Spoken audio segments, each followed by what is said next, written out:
আমাৰ পৰম পিতা পৰমেশ্বৰ ভগৱান শ্ৰীকৃষ্ণই আমাক কি কৈ গৈছিল আপোনালোকে জানেনে? ভগৱান শ্ৰীকৃষ্ণই কৈছিল যে সকলো সময়তে মানুহে নিজৰ কামনা আৰু ইচ্ছাবোৰৰ মাজত দুখ কৈ থকাটোৱেই হৈছে মানুহৰ দুখ কষ্টৰ প্ৰধান কাৰণ। যদি মানুহে এইবোৰৰ পৰা মুক্ত হৈ নিজৰ কৰ্তব্য নিষ্ঠাৰে পালন কৰিব পাৰে তেতিয়াহে তেওঁলোকৰ জীৱন সুখময় হ'ব।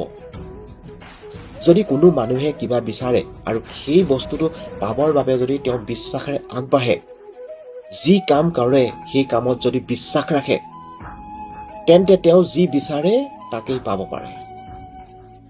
প্ৰকৃত ধৰ্ম এইটোহে যে যিটো বস্তু বা যিটো কাম মানুহে নিজৰ বাবে ভাল বুলি নাভাবে আৰু সেই বস্তুটো বা সেই কামটো মানুহে আনৰ বাবেও ব্যৱহাৰ কৰিব নালাগে।